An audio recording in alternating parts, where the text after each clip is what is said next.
and little, if any, solid, accurate information. Almost immediately, neighbors began gathering and anger began growing because of the various descriptions of what had happened and because of the underlying tension between the police department and a significant part of the neighborhood. The St. Louis County Police conducted an extensive investigation at the crime scene, at times under very trying circumstances, interrupted at least once by random gunfire.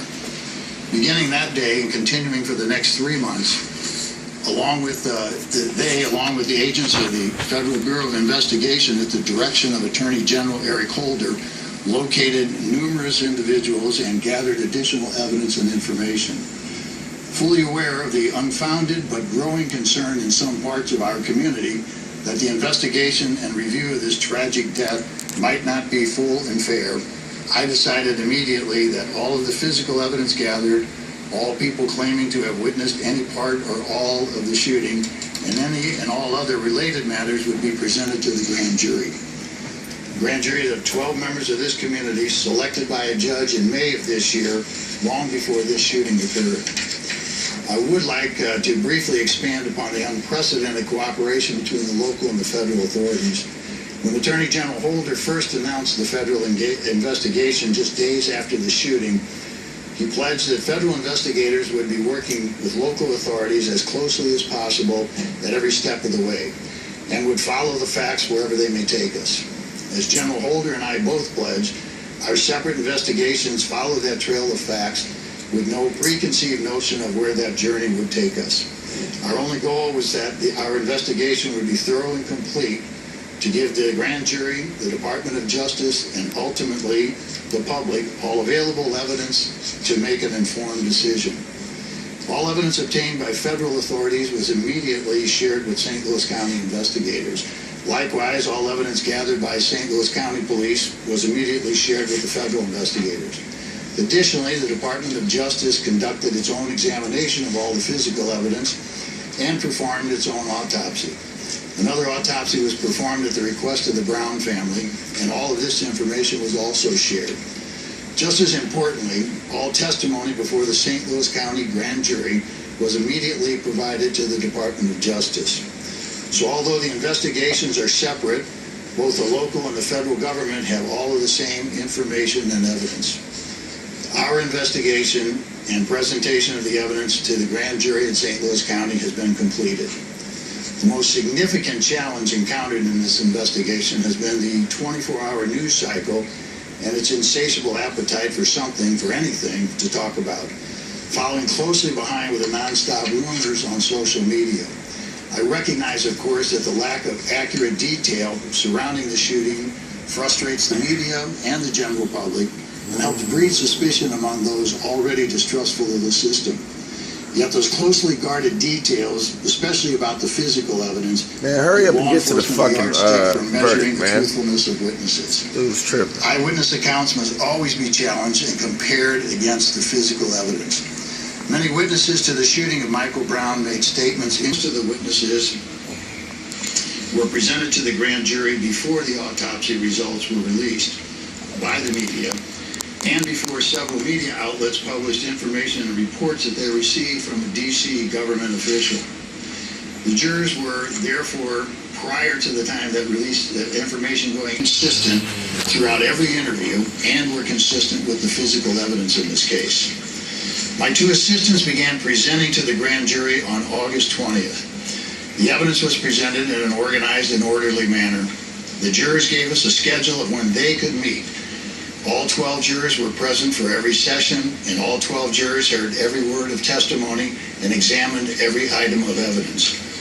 Beginning August 20th and continuing until today, the grand jury worked tirelessly to examine and re-examine all of the testimony of the witnesses and all of the physical evidence. They were extremely engaged in the process, asking questions of every witness, requesting specific witnesses, requesting specific information, and asking for certain physical evidence. They met on 25 separate days in the last 3 months, heard more than 70 hours of testimony from about 60 witnesses, and reviewed hours and hours of recordings of media and law enforcement interviews by many of the witnesses who testified. They heard from 3 medical examiners, and experts on blood, DNA, toxicology, firearms, and drug analysis. They examined hundreds of photographs, some of which they asked be taken. They examined various pieces of physical evidence. They were instructed on the law and presented with 5 indictments ranging from murder in the first degree to involuntary manslaughter. Their burden was to determine, based upon all of the evidence, if probable cause exists to believe that a crime was committed and that Darren Wilson is the person who committed that crime. There is no question, of course, that Darren Wilson caused the death of Michael Brown by shooting him, but the inquiry does not end there. The law authorizes a law enforcement officer to use deadly force in certain situations. The law also allows all people to use deadly force to defend themselves in certain situations.